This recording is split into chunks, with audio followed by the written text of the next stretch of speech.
Et si la Bible à laquelle vous avez toujours fait confiance ne disait pas tout, non pas qu'elle soit incomplète par accident, mais délibérément abrégée. Dans les montagnes d'Éthiopie, l'Église orthodoxe éthiopienne a préservé un trésor que la plupart des gens n'ont jamais vu. Une ancienne Bible de 81 livres à la structure totalement différente. Elle renferme des textes remplis de visions de cieux étagés et de descriptions troublantes de Jésus qui ne correspondent pas à la version connue. Est-il vraiment possible de voir l'avenir, de recevoir des messages à travers le temps et l'espace, des siècles, des voyants et des prophètes, alors que Mel Gibson, le réalisateur de La Passion du Christ, s'apprête à réaliser une suite très attendue, il a mis au jour un secret enfoui dans ses textes. Ce qu'il vient de découvrir sur Jésus est loin d'être anodin. Cela bouleversera tout ce que vous pensiez savoir de lui. 2 empires, 2 Bibles. Mel Gibson est parti d'un constat. En préparant son prochain film sur la résurrection, il a commencé à explorer des textes chrétiens primitifs que la plupart des gens ignorent.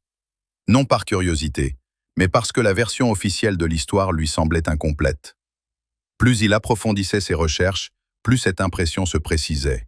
Il manquait des parties, des pans entiers de l'histoire présents à certains endroits et absents à d'autres. Et cette piste ne mène pas à Rome. Elle mène là où la plupart des gens n'ont jamais l'idée de chercher. Dans le livre des Actes, il y a un moment facile à négliger, mais qui change complètement le début de cette histoire.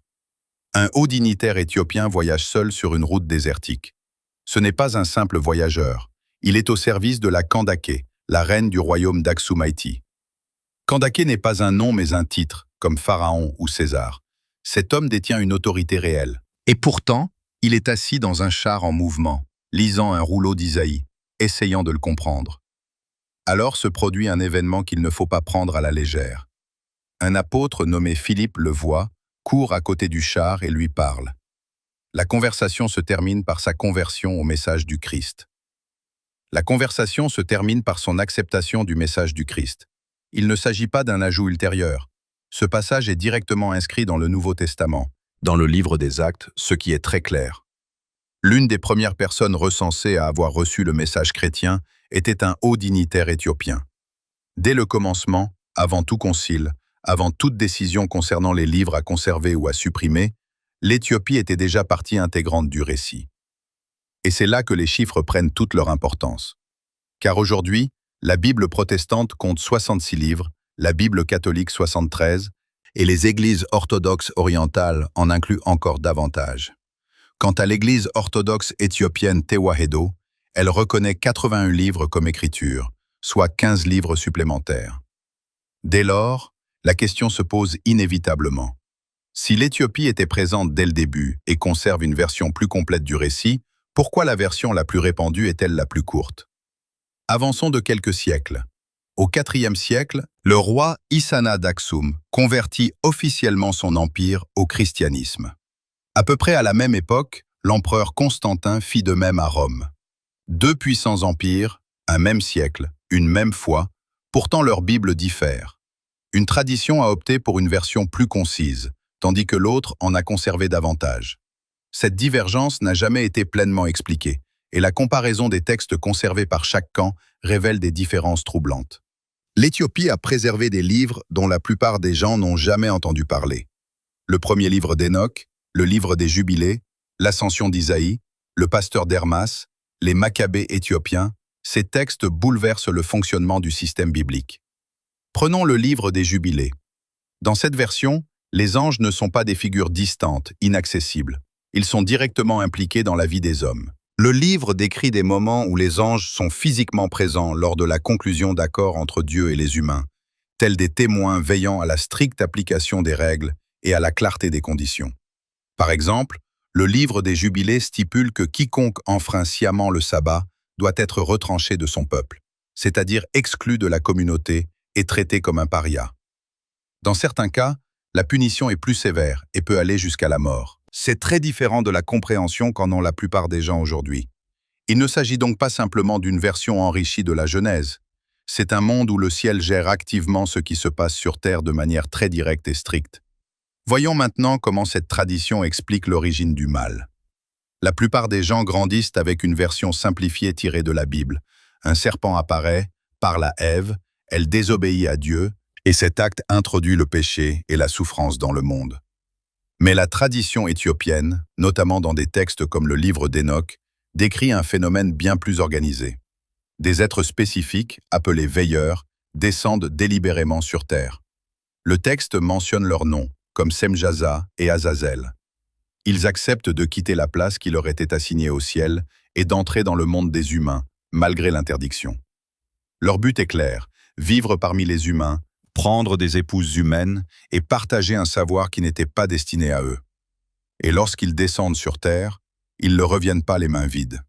L'un d'eux, Azazel, enseigne aux humains comment fabriquer des armes, épées, couteaux, boucliers, armures. Imaginez un peu. La guerre n'est pas une chose que les humains découvrent progressivement, elle leur est imposée. D'autres êtres leur enseignent le travail des métaux, la manipulation des matériaux, l'utilisation du savoir pour asseoir leur pouvoir. Parallèlement, ils introduisent des pratiques comme la modification de l'apparence, alimentant la vanité et la comparaison. Ainsi, ce qui disparaît, c'est l'innocence, l'état originel où les humains n'agissaient pas ainsi. Ce qui se perd, c'est la frontière entre le ciel et la terre, cette séparation nette qui existait autrefois. Et ce qui pénètre dans le monde, c'est une nouveauté. Une violence qui se propage rapidement, une corruption incontrôlable. Le texte est très clair à ce sujet. Le mal humain était enseigné, il était structuré, il venait de l'extérieur. On comprend mieux maintenant pourquoi ces livres existent encore. L'Éthiopie était protégée par bien plus que la distance. Déserts, montagnes et routes commerciales instables rendaient extrêmement difficile pour les puissances extérieures, notamment l'Empire romain et ses autorités ecclésiastiques, d'atteindre et de contrôler ce qui s'y passait. Ainsi, lorsque les responsables religieux commencèrent à retirer certains livres ailleurs, ces décisions n'atteignirent jamais l'Éthiopie. Aucun ordre, aucun concile, aucune modification imposée. Tandis que d'autres édulcoraient le récit, l'Éthiopie conserva tout, et les moines firent des efforts considérables pour le protéger. Certains mémorisèrent des livres entiers mot pour mot, afin que même si les manuscrits étaient détruits, le texte survive dans leur mémoire. D'autres enveloppèrent les manuscrits dans des tissus, escaladèrent d'étroits sentiers escarpés avec pour seul outil une corde, se hissant le long de parois rocheuses abruptes où un faux pas signifiait une chute mortelle, juste pour cacher ces textes dans des endroits inaccessibles à toute armée. On se retrouve donc face à un fait difficile à ignorer. Une église, dans une partie du monde, a préservé une version de cette histoire que tous les autres ont peu à peu édulcorée. Et ce que contient cette version n'est pas seulement différent. Il est plus détaillé, et par endroits bien plus troublant que ce que la plupart des gens ont lu jusqu'ici, ce qui conduit à une découverte étonnante. L'un de ces livres manquants est en réalité cité dans la Bible que la plupart des gens possèdent. Il est mentionné directement, mais n'a jamais été inclus. Le livre qui a été omis, mais jamais vraiment oublié. L'Épître de Jude se trouve discrètement vers la fin du Nouveau Testament, et la plupart des lecteurs la dépassent sans rien remarquer d'inhabituel. Mais lorsqu'on arrive à Jude 1 Père 14 à 15, quelque chose interpelle. On y lit « Voici le Seigneur vient avec ses myriades de saints pour exercer le jugement sur Aldoa. » Ce n'est pas une affirmation anodine. Elle est tirée du livre d'Enoch, chapitre 1, un passage décrivant la venue de Dieu avec d'innombrables êtres célestes pour juger le monde et exposer tout mal. Cela signifie qu'un livre absent de la plupart des Bibles modernes y est pourtant cité. Dès lors, la question devient inévitable. Comment un livre peut-il être suffisamment important pour être cité comme écriture, mais pas assez pour y être inclus? Revenons à la Genèse. Enoch apparaît un instant puis disparaît. Une phrase dit qu'il marcha avec Dieu, puis que Dieu le prit. Aucun détail, aucune explication. Mais Enoch, profitant de ce silence, le comble par un récit très précis. Il décrit son enlèvement et les visions du ciel qui lui sont montrées, où il voit les strates structurées de l'univers. On lui montre d'où viennent les vents, où le soleil et la lune suivent des trajectoires fixes et où les étoiles sont tenues sous contrôle. Il décrit aussi des rencontres avec des êtres divins qui lui expliquent ce qui se passe sur Terre et pourquoi le jugement est imminent. Un autre point qui revient sans cesse dans les études concerne ce que le texte révèle sur les événements terrestres. Dans cette section, il est décrit comment, après la descente des veilleurs, ceux-ci eurent des enfants avec des femmes humaines. Ces enfants sont appelés les Néphilim. Ils sont décrits comme massifs, destructeurs et incontrôlables. Ils consomment les ressources, se retourne contre les humains et plonge la terre dans le chaos. C'est à ce moment que le livre d'Hénoch devient très direct au sujet du déluge. Dans la Genèse, le déluge est décrit comme une réponse à la méchanceté générale. Dans le livre d'Hénoch, il s'agit d'une réponse ciblée. Les Néphilim sont le problème. Le déluge n'est pas seulement une punition, c'est une réinitialisation, destinée à éliminer ce qui n'aurait jamais dû exister. C'est une explication très différente. Un autre détail commence alors à se démarquer. Tout d'abord, Hénoch décrit une scène où Azazel, l'un des veilleurs, est saisi, enchaîné et jeté dans les ténèbres pour attendre son jugement. Lorsque les érudits comparent cela avec le livre de l'Apocalypse, ils remarquent la similitude du langage utilisé lorsque Satan est enchaîné et jeté dans une fosse. La structure de la scène est presque identique. Et puisque le livre d'Hénoch a été écrit en premier, cela soulève une question qui n'a jamais trouvé de réponse définitive. Dans quelle mesure le Nouveau Testament s'appuie-t-il sur des idées issues de textes ultérieurement omis? C'est là qu'apparaît un élément bien plus important, qui transforme notre vision de Jésus. Dans le livre d'Hénoch figure le Fils de l'homme. Il n'est pas décrit comme un personnage surgissant soudainement, hors de son contexte. Il existe déjà avant le jugement dernier. Il siège sur un trône. Il a autorité sur les rois et les nations. Il est celui qui jugera le monde. Ces descriptions figurent dans des textes datant du 1er ou du 2e siècle avant notre ère, bien avant l'époque de Jésus. Or, lorsque les érudits étudient les évangiles, ils remarquent un détail important. Jésus se nomme à plusieurs reprises le Fils de l'homme. Selon de nombreux biblistes, cela suggère que Jésus s'approprie une identité préexistante, une identité que les contemporains auraient reconnue grâce à des textes comme celui d'Hénoch. La vérité qui commence à se dessiner est la suivante. Jésus s'inscrivait dans un rôle déjà décrit en détail avant sa naissance. Et si cela peut sembler être une hypothèse ajoutée ultérieurement, les manuscrits de la Mère morte écartent cette possibilité. En 1947, un adolescent jeta une pierre dans une grotte et entendit un bruit de bris. À l'intérieur, des jarres d'argile. Dans ces jarres se trouvaient d'anciens rouleaux. Parmi eux, plusieurs exemplaires du premier livre d'Hénoch, écrit en araméen, datant d'avant l'époque du Christ. Et voici le détail qui rend la découverte encore plus frappante. Ces grottes se situent à moins de 3 kilomètres du lieu où Jean-Baptiste prêchait. Cela signifie que ces idées étaient présentes dans le même environnement où le message chrétien primitif a vu le jour. Ce sont ces types de textes que Mel Gibson a découverts lorsqu'il a commencé à s'intéresser à des versions plus nuancées de l'histoire. Et plus il approfondissait ses recherches, plus il devenait évident que la version avec laquelle il avait grandi n'était pas complète. Le livre d'Hénoch révèle qui était Jésus avant la création du monde. Mais un autre texte va encore plus loin. La descente invisible. Un autre texte chrétien primitif va encore plus loin. Il ne se contente pas de décrire qui était Jésus, mais décrit aussi comment il est entré dans le monde. Il s'agit de l'ascension d'Isaïe, et son début est inattendu. Il commence par une exécution. Le prophète Isaïe est arrêté par des hommes agissant sur ordre d'un roi qui le considérait comme une menace et voulait le faire taire. Il le jette de force dans un arbre creux et le coupe en deux, vivant. Selon la tradition chrétienne primitive rapportée dans ce texte, il ne s'agissait pas d'un acte de violence gratuit. Isaïe décrivait une vision qu'il affirmait avoir eue.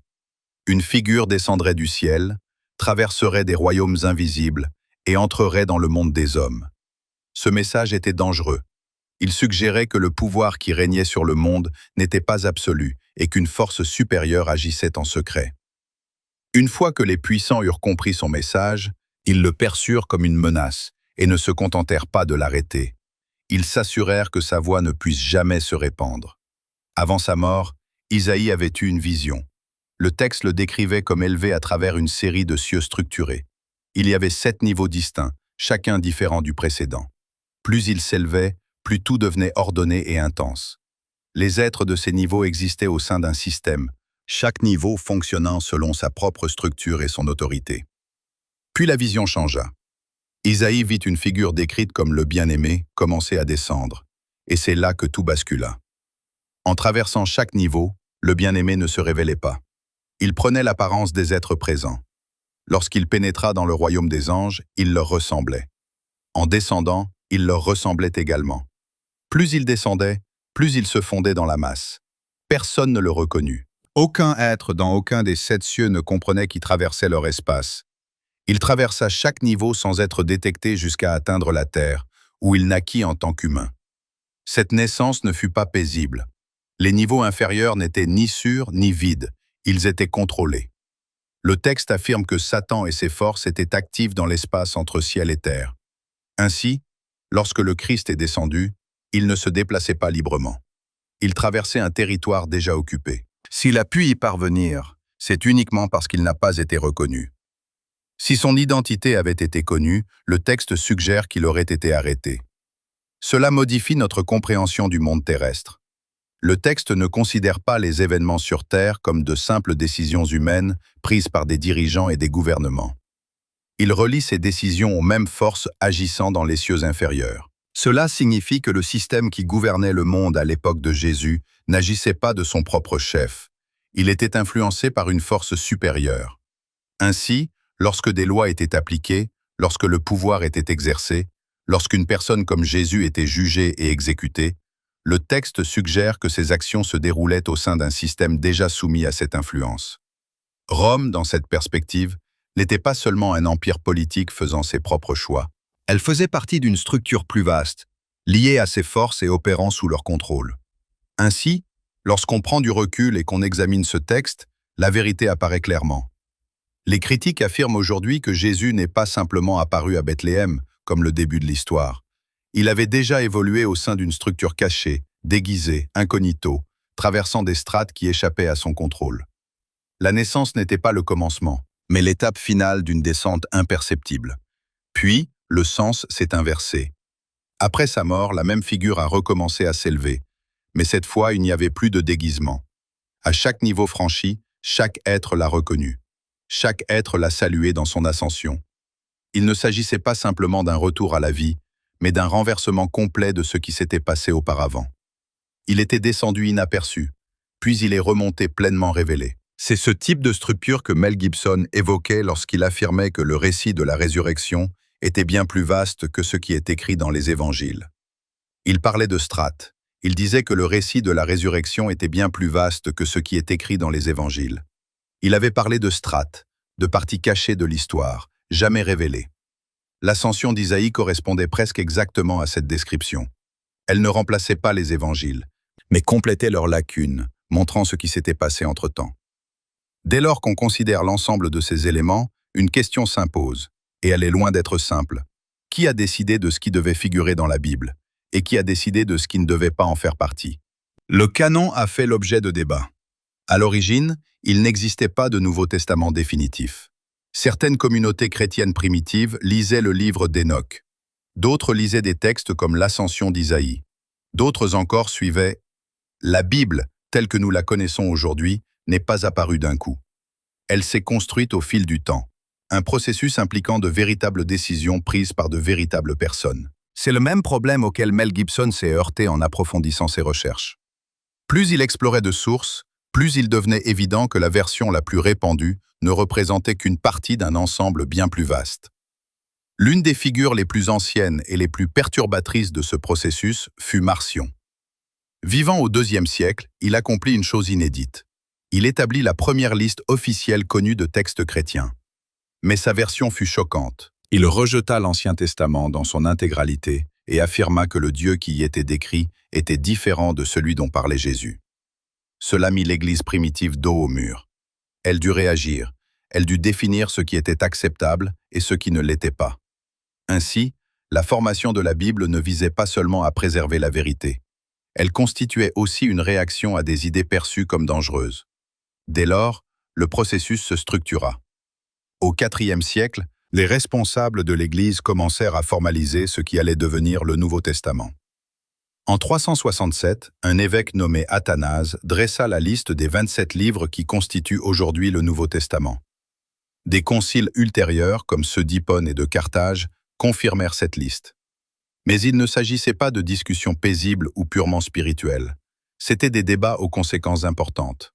Différents groupes soutenaient différents textes. Certains défendaient avec vigueur des livres comme celui d'Hénoch, tandis que d'autres les rejetaient. Et une fois les décisions prises, elles ne restèrent pas théoriques. C'est là que le côté sombre du processus apparaît.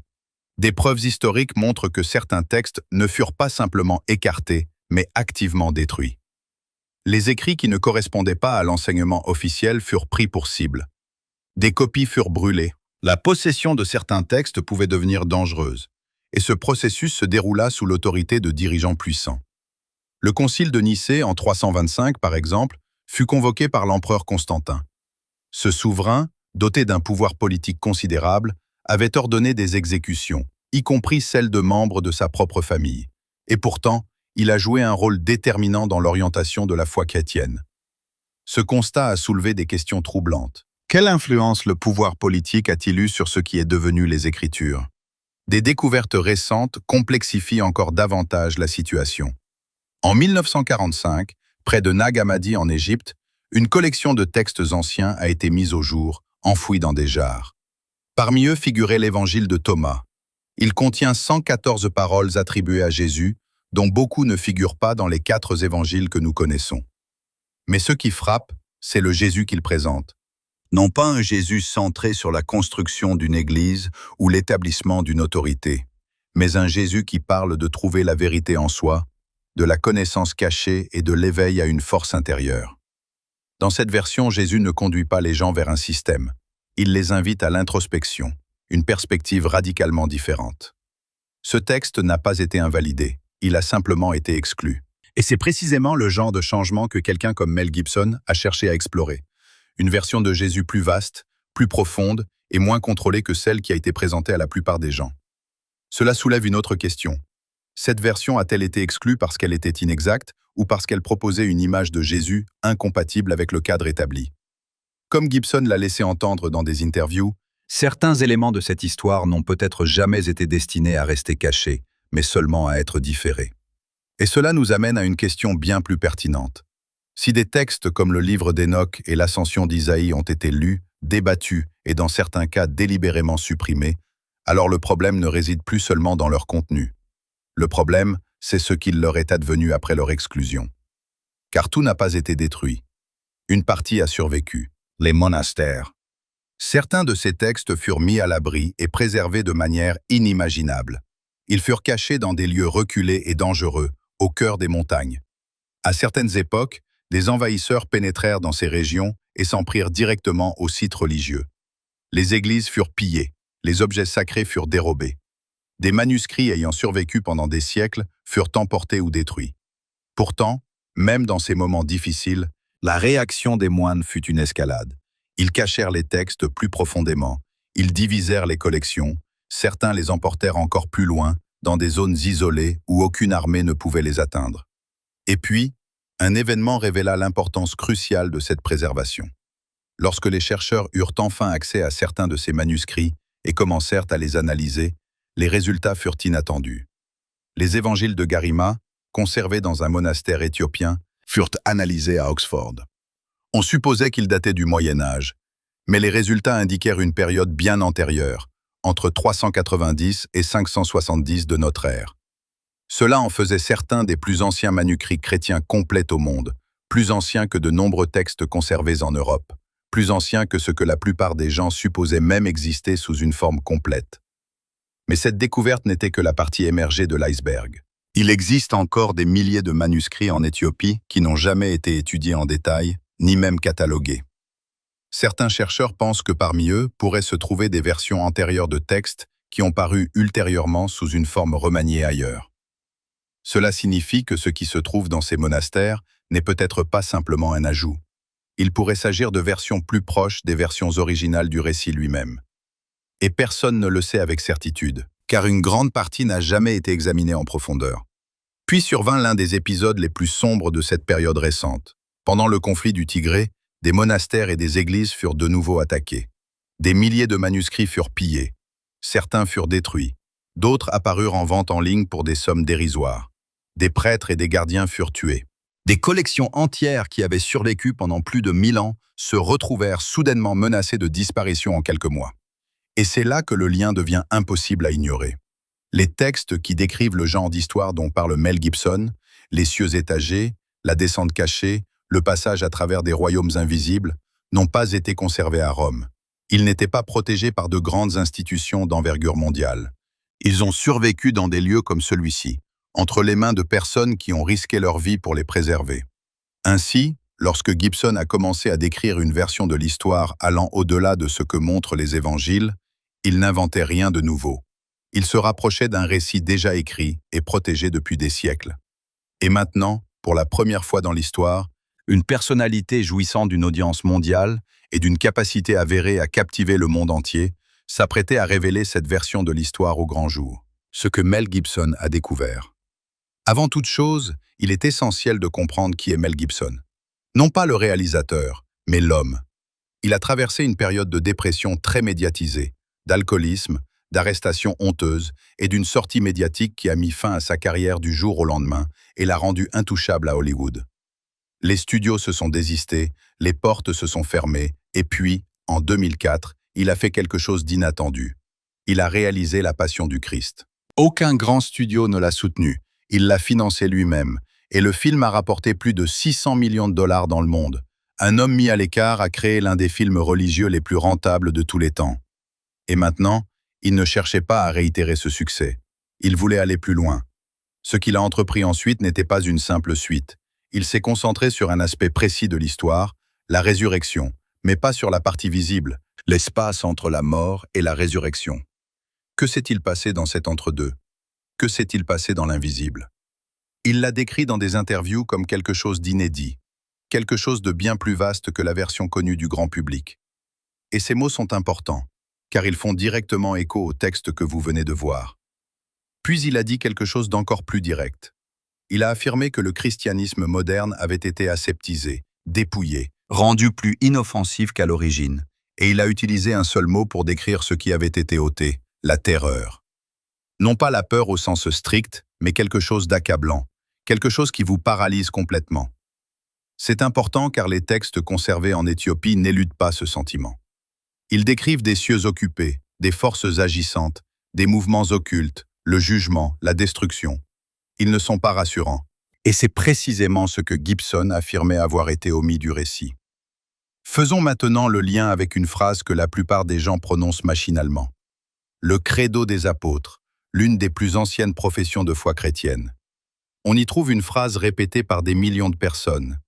Il est descendu aux enfers. La plupart des gens la récitent et passent à autre chose. Mais Gibson s'est arrêté là, car dans la tradition, dans le récit de l'ascension d'Isaïe et dans la théologie éthiopienne, cette phrase est à prendre au sens littéral. Elle décrit un mouvement réel à travers une structure concrète, à travers les ténèbres, à travers différentes strates, à travers un territoire qui n'est pas vide. Et c'est précisément le type d'histoire que Gibson a cherché à construire. Il a déjà prouvé qu'il était prêt à assumer les conséquences d'une version de l'histoire qui dérange. Lorsque La Passion du Christ est sortie, elle a immédiatement suscité des critiques. On la jugeait dangereuse car elle repoussait des limites qu'il ne fallait pas franchir. Il ne l'a pas modifiée, il l'a publiée telle quelle, et le public a répondu présent, ce qui a prouvé quelque chose d'important. La version de l'histoire qui crée le plus de tension est celle que l'on ne peut ignorer. Et ce qu'il construit maintenant va encore plus loin. Car lorsque l'on considère l'ensemble des éléments, les textes, la descente, la structure, le mouvement caché, quelque chose de très spécifique émerge. Non pas une simple variation sur les événements, mais une identité différente. Et c'est à cela que mène l'exploration de Gibson. Non seulement ce qui est arrivé à Jésus, mais aussi ce qu'il était au sein de ce système. L'ascension d'Isaïe décrit une descente où il est passé inaperçu à tous les niveaux. Il a traversé chaque strate sans être identifié, et ce schéma ne s'interrompt pas brusquement lorsqu'il atteint le monde. Il se poursuit.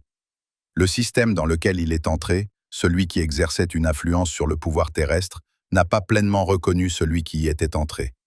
L'autorité romaine a exécuté le système. Les chefs religieux ont œuvré pour cela. Mais, selon cette structure, ils agissaient au sein d'un système déjà sous influence, et ce système ne le percevait pas clairement. C'est la vérité que cela révèle, car cela signifie que la crucifixion n'était pas seulement un acte de résistance contre lui. Elle a eu lieu au sein d'un système incapable de voir pleinement celui qui y était entré. Non pas parce qu'il était faible, mais parce qu'il opérait à un niveau supérieur. Et c'est cet aspect qui renforce le récit, au lieu de l'affaiblir. Car si le système qui contrôlait le monde n'a pas pu le reconnaître, cela signifie qu'il n'a jamais été véritablement sous son contrôle. Il l'a traversé, il a été jugé par lui, il a été mis à mort en son sein. Mais il n'a jamais été défini par lui, et c'est précisément ce que prouve la résurrection. Les livres ont survécu, Les moines les ont protégés. Ce qui pouvait être détruit l'a été. Ce qui était inaccessible a subsisté. Mel Gibson l'a découvert. Et lorsqu'il le portera à l'écran, il ne se contentera pas de présenter une version différente de Jésus. Il révélera quelque chose de bien plus difficile à ignorer. Si même le système qui l'a tué n'a pu le comprendre pleinement, alors il n'a jamais été qu'une simple composante de ce système. Il était réel.